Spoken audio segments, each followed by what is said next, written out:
Good afternoon, everyone. Thank you for joining us today.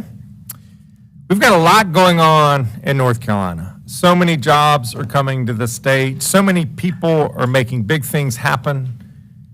This North Carolina Strong press conference is meant to amplify a few of North Carolina's recent positive developments in AI, economic development, public education, and disaster preparedness. First today, I'm going to sign an executive order on AI policy. AI has the potential to transform how we work, how we live. There are extraordinary possibilities with AI and also serious risks. Our state will be stronger if we are well equipped to take on these opportunities and challenges. That's why I've asked Secretary of Information Technology, Tina Piccioni, Secretary of Commerce, Lee Lilly, to co-chair the state's AI Leadership Council. It will bring together a wide variety of industry experts to help make sure that we're advancing use of artificial intelligence responsibly in North Carolina and seizing every opportunity to foster innovation. I'm pleased that Senator Todd Johnson, who couldn't join us, but Senator Deandra Salvador, Representative Jake Johnson, and Representative Zach Hawkins, who can be here today, have agreed to serve on this council with us. I'm also creating an AI accelerator. It's going to be within the Department of DIT to serve as a centralized hub of AI governance and implementation to improve public services.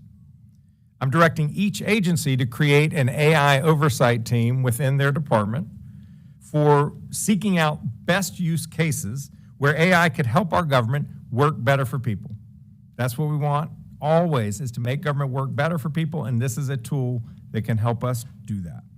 We're already seeing examples of AI being used by the state to identify unnecessary or overly burdensome regulations, as well as to provide user-friendly AI agents to help North Carolinians navigate state services. If we do this right, we can use AI to help unlock economic growth, attract innovation, improve government efficiency, and prepare our workforce for the jobs of tomorrow.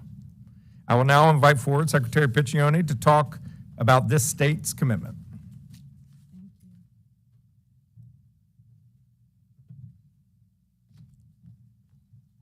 Thank you, Governor Stein, for the outstanding leadership to advance responsible use of AI in our state. I am honored to chair this council with Secretary Lilly, and I want to thank the AI Leadership Council members for their commitment, their partnership on educating and shaping a responsible AI strategy that advances innovation and opportunity in North Carolina.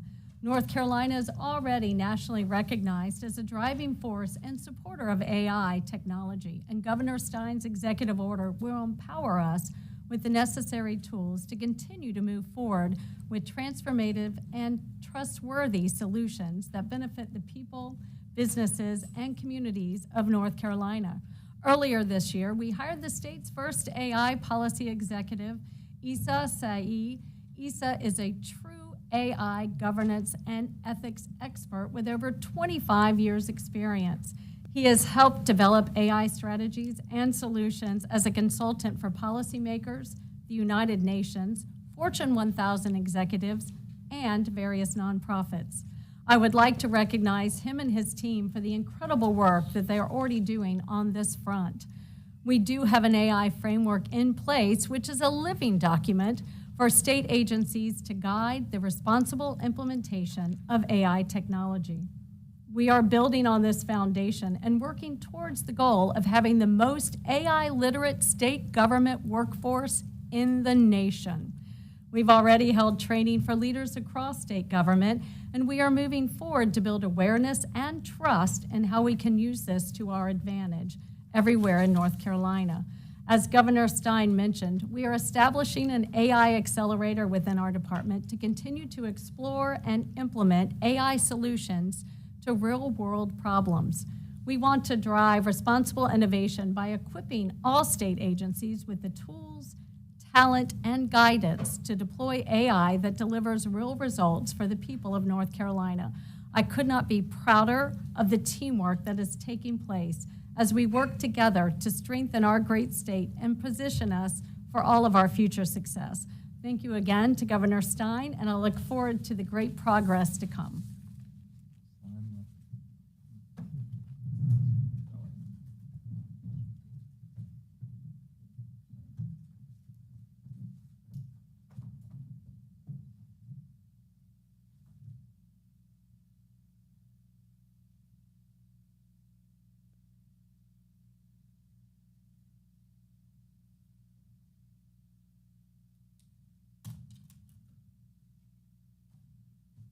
Executive order advancing trustworthy artificial intelligence that benefits all North Carolinians. Thank you.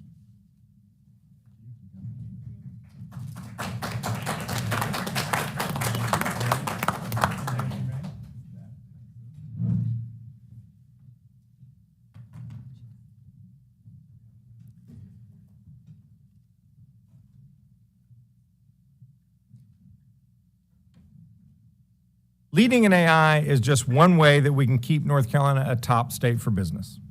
This summer, as we all know, North Carolina was ranked the top state for business in the country for 2025, the third time in the last 4 years we've earned that ranking. This accomplishment speaks to the hard work of many people because economic development is the definition of a team sport. However, we cannot rest on our laurels.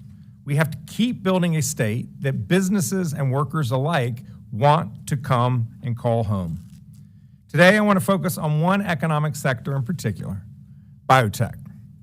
More than 840 life sciences companies called home, do business here in North Carolina, with an additional 2,500 companies serving the industry and its unique needs. All in, we're talking about 225,000 jobs in biotech in North Carolina. The sector generates $88.3 billion in economic activity a year, $12 billion in pharmaceutical exports, and $2.4 billion in state and local government revenues. Now, I know I just rattled off a lot of numbers, but every one of those numbers started with a B. We're talking about big numbers. I recently had the chance to join Thermo Fisher Scientific for the company's ribbon cutting of its new facility in Mebane, and Genentech for its groundbreaking in Holly Springs. Together, these projects are creating more than 500 permanent jobs in North Carolina, in addition to more than 1,700 jobs in construction to build the facilities. We have developed a thriving cluster in North Carolina that, in a virtuous cycle, serves to nurture, expand, and attract new life sciences companies to the state. So we should build on that success, and we do that by planning for it. Secretary Lilly is here with us today, and he's going to tell you in a moment more about the state's strategic economic development plan that the Commerce Department is putting together to keep North Carolina in the forefront of economic development and growth in this country. I will be joining the department's listening session in Pembroke next week. Without a plan, we don't know where we're headed. So I want to thank you, Secretary Lilly, for putting us on a path to the future, and I'll now bring you forward to address the topic.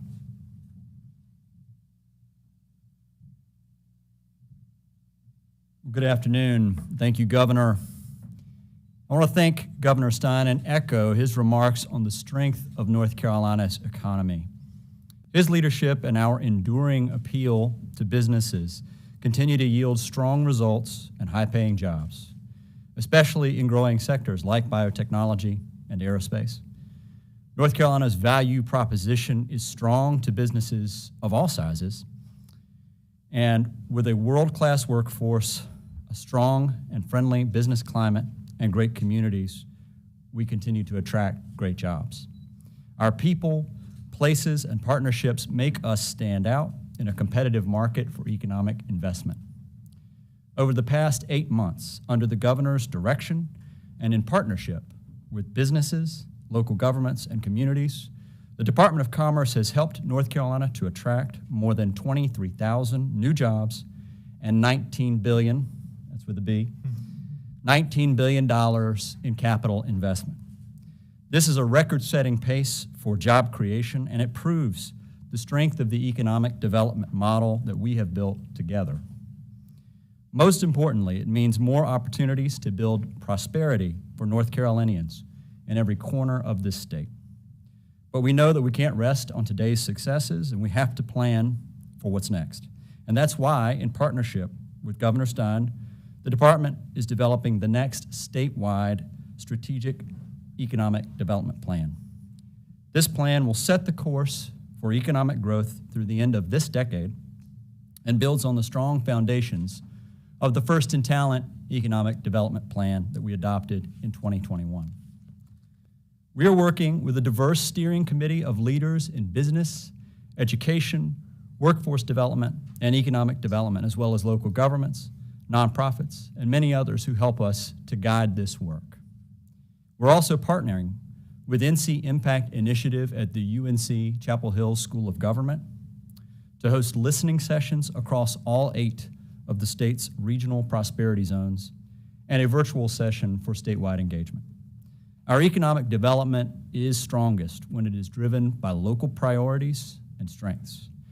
These listening sessions will ensure that our plan reflects the best ideas from people in every region of our state, and that we're inviting everyone to take part in forming a plan that is rooted in community-based economic development. A full schedule of our listening sessions and registration details are available at the Commerce website at commerce.nc.gov. That's commerce.nc.gov. Our economy is strong and our progress is clear. But with this next plan, we're making sure that North Carolina stays on top, remains the best state for business, and continues to cultivate the conditions of prosperity in every part of our state. Thank you, Governor, for your leadership.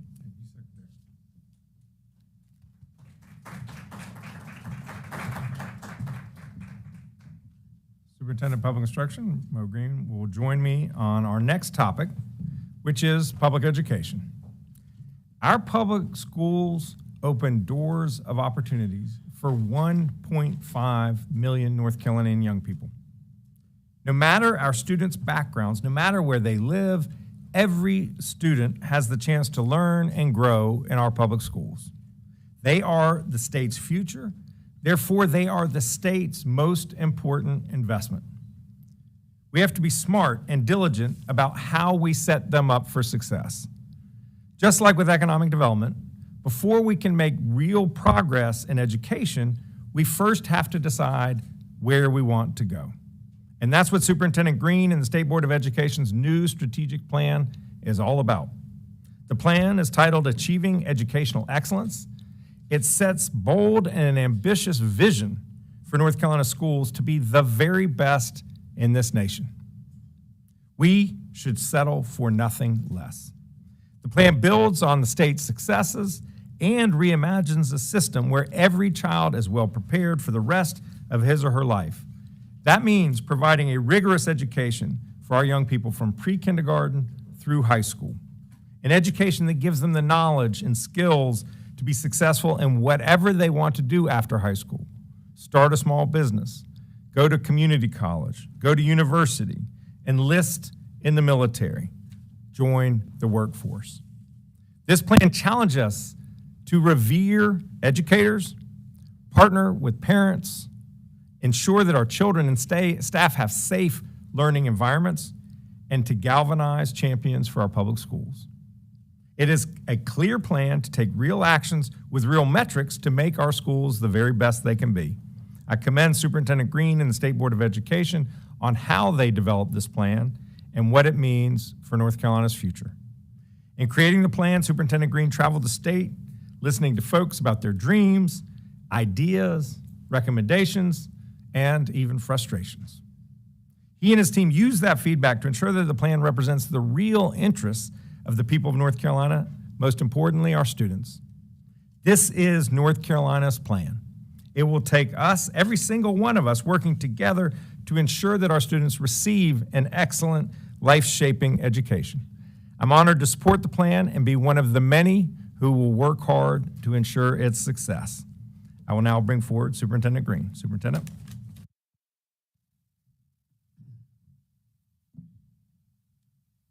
Thank you, Governor Stein.